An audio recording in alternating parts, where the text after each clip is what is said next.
अतिरूपेण वेशिता अतिगर्भेण रावणः अतिदानो बली राजा अति सर्वत्र वर्जयेत्।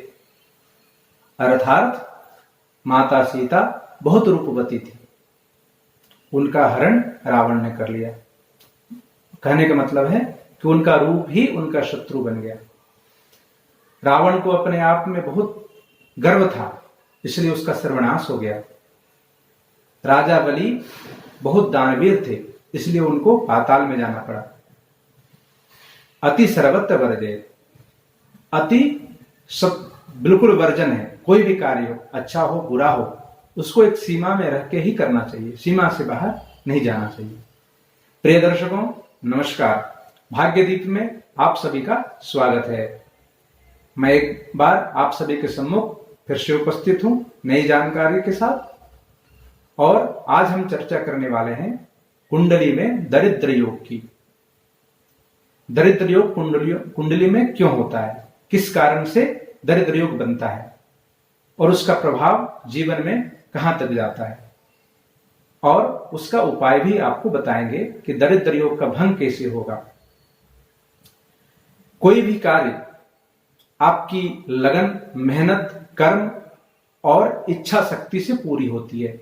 अगर आपकी इच्छा शक्ति मजबूत है, आप प्रयासरत हैं उस कार्य में, आप अपने कर्म को सही दिशा की ओर जा रहे हैं, तो आपको सफलता 100% मिलेगी। लेकिन कई ऐसे व्यक्ति होते हैं जो ये सब कुछ करते हुए भी उनको लाभ नहीं मिल पाता, उनका जीवन अभावग्रस्त रहता है, हमेशा उनको अभाव रहता है हर चीजों का। तो ऐसे ही नहीं बनता, उसका कारण है जन्म कुंडली में दरिद्र योग का निर्माण। तो दरिद्र योग बनने का कारण बता रहा हूं मैं आपको। अगर यदि किसी भी कुंडली में शनि, राहु, दूसरा, छठा, 7वां, 11वां और 12वां स्थान में, या उस स्थान का स्वामी ग्रह के साथ योग बन जाए या संबंध बन जाए या दृष्टि हो जाए, तो दरिद्र योग का निर्माण होता है।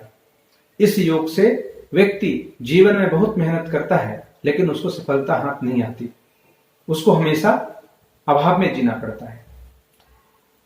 हर कोई को, व्यक्ति गरीब हो या अमीर, अपने अपने स्तर से सभी को चाहिए होता है।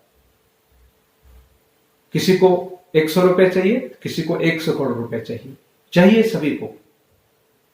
लेकिन इस अभावग्रस्त जीवन जीने के लिए मजबूर क्यों होते हैं? तो ये कुंडली में शनि राहु का दुर्योग के कारण, दरिद्र योग के कारण होता है। तो आइए अब आपसे बात करने वाले हैं कि इसका उपाय क्या है। उपाय बड़ा ही सरल है और आप अपने घर में आसानी से कर सकते हैं।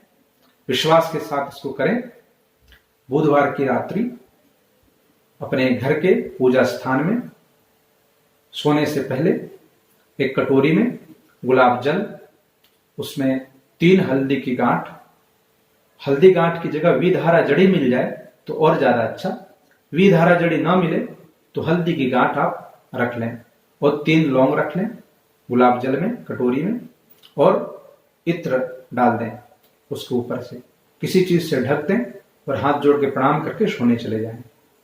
अगले दिन यानी गुरुवार के दिन सुबह उठ के स्नान के बाद सबसे पहले दूसरे प्लेट में 3 लौंग, हल्दी को निकाल के रख लें। उसके बाद जो उसमें गुलाब जल है उसको जाके किसी गमले में, पेड़ पौधे के जड़ में डाल दें। ऐसे जगह में डालें जहां किसी का पैर ना पड़े, कोई उसको लांगे नहीं, कोई किसी का पैर का स्पर्श उसमें ना हो।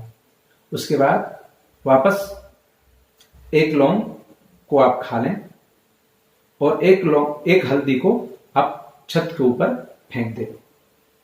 छत या फिर घर के बाहर भी किसी ऐसे स्थान में डाल सकते हैं। बचा 2 लौंग और 2 हल्दी की गांठ, उसको आप पीले कपड़े में या किसी कागज में 1 हल्दी की गांठ और 1 लौंग अपने घर का तिजोरी में, धन स्थान में रखें।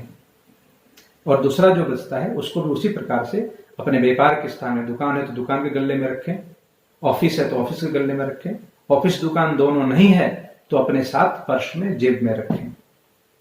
तो ये उपाय आप करते हैं 5 बुधवार को, तो आपको 100% धन की प्राप्ति होगी। जो अभावग्रस्त जीवन है उसमें आपको इससे सहयोग मिलेगा।